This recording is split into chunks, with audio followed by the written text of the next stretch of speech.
जिस दर्द को लेकर मेरा कायद दिन रात बैरिस्टर असदुद्दीन ओवैसी दिन रात जद्दोजहद कर रहा है, उनका एक छोटा सा नुमाइंदा आपके बीच में अपनी कौम का दर्द लेकर अपने भाइयों के बीच में दिन रात घूम रहा है। मैं नैयर काज़मी आपके बीच में इसलिए आ रहा हूं, अपना दर्द इसलिए बयान कर रहा हूं कि मैं देखता हूं कि मेरी कौम की पसमानदगी की क्या है, मेरी कौम की हालत क्या है। मेरी कौम के लोग जब किसी ऑफिसर के ऑफिस के बाहर खड़े होकर ये इंतजार करते हैं कि कब चपरासी मुझसे कहे कि साहब अंदर आओ, साहब बुला रहे, तब मैं अंदर जाऊं। सुबह से शाम हो जाती है, डीएम और एसएसपी के दफ्तर के बाहर खड़े खड़े हमारे आदमी बात नहीं कर सकते, उनके ऑफिस तक नहीं जा सकते। उसकी बुनियादी वजह अगर आप सोचोगे तो आपको समझ में आएगा कि उसकी बुनियादी वजह यह है कि हमारे पास हमारा सियासी इख्तियार नहीं है।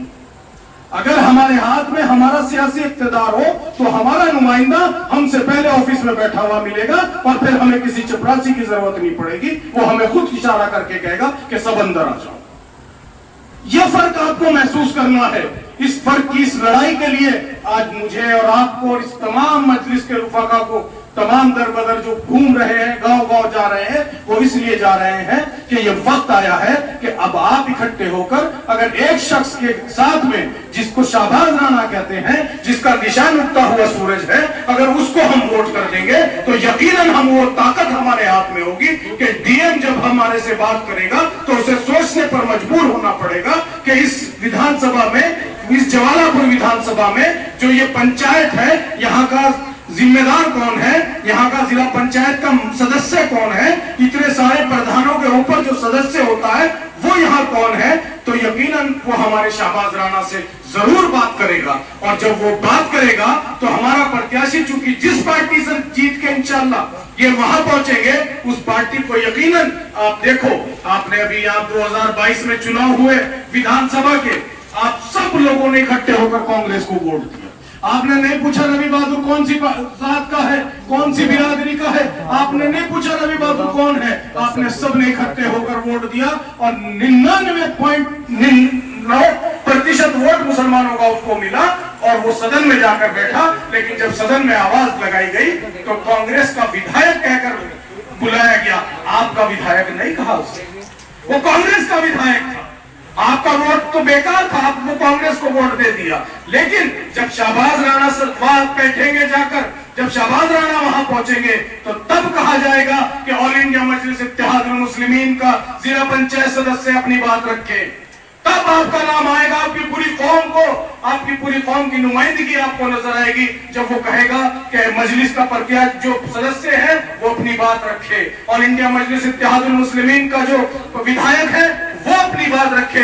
जब पूरी कौम का नाम आएगा, आज हम बहुत खुश होते हैं कि मेरी बिरादरी का भाई जीतकर विधायक बन गया, मेरी कौम का भाई जीतकर विधायक बन गया। लेकिन जब सदन के अंदर बैठता है तो न 3 तलाक पर बोल सकता है, न एनआरसी पर बोल सकता है, न शरीयत पर बोल सकता है, न मुसलमानों की हिमायत में बोल सकता है। वो क्यों नहीं बोल सकता? उसकी बुनियादी वजह है, उसकी बुनियादी वजह यह है कि वो अपने सियासी मकान से नहीं आया, वो किराए के मकान से, जो पार्टी हमारे लिए आज तक, और जहां हमारी हैसियत एक किराएदार की हैसियत है, चाहे वो कांग्रेस हो, सपा हो, बसपा हो, भाजपा हो या कोई भी राजनीतिक पार्टी हो, वहां आपकी हैसियत सिर्फ एक किराएदार की हैसियत है, सिर्फ आपका इस्तेमाल किया जाता है। वहां आपके हक और हकूक की बात नहीं की जाती, आपके मुस्तकबिल की बात नहीं की जाती, आपके बच्चों के मुस्तकबिल की बात नहीं की जाती। लेकिन यकीन जानिए कि जब बैरिस्टर साहब को आप सब लोग देखते होंगे, मोबाइल आपके हाथ में है, सदन के अंदर कार्रवाई भी सुनते होंगे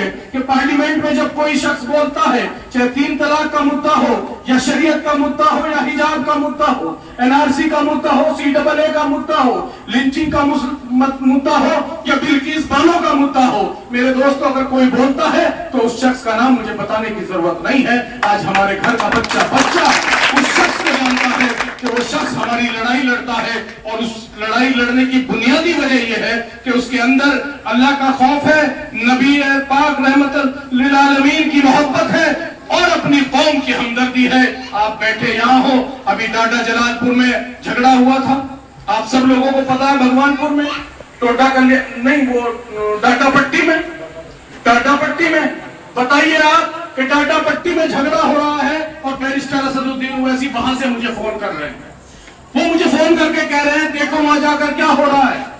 मैंने उन्हें वहां मैं पहुंचा, मजलिस के लोग बैठे, सब लोग गए मेरे साथ। हम लोग वहां पहुंचे, मुतासिरीन से मिले, उन लोगों को देखा, उनके घर जला दिए, उनकी टूट फूट सारी देखी, उनकी गाड़ियां जला दी, उनके कमरे जला रखे थे। हम लोगों ने देखा उनकी एफआईआर तक लॉन्च नहीं हो रही थी। विधायक कांग्रेस की थी वहां, आज भी वही है विधायक वहां से, लेकिन उनकी एफआईआर तक लॉन्च नहीं हो रही थी। हमने मुख्यमंत्री को सदर साहब के कहने पर लेटर लिखा, जो भाग दौड़ थी वो की। सदर साहब का फोन आया कि एक बात बताओ भाई। मैंने कहा जी साहब, कि वो ईद पर कैसे होगा उन लोगों का? रमजान शरीफ है, ईद पर उन लोगों के, जिन लोगों के घर जला दिए, उनके पास सामान नहीं होगा, कैसे करोगे? मैंने कहा साहब आप हुक्म कीजिए।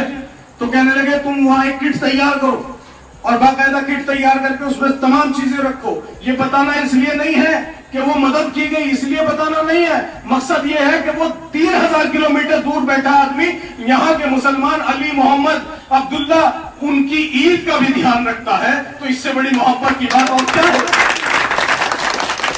मकसद बताना ये नहीं कि उनको क्या दिया गया, ये बताना मकसद नहीं है। मकसद ये है कि हमारे दिल में जो दर्द हम उनके लिए रखते हैं, वो इससे कई गुना ज्यादा हम दर्द रखते हैं, क्योंकि मोहब्बत कभी एक तरफा नहीं होती। अगर आप मुझसे मोहब्बत कर रहे होंगे तो यकीनन मैं भी कहीं ना कहीं आपसे मोहब्बत करता हूँ।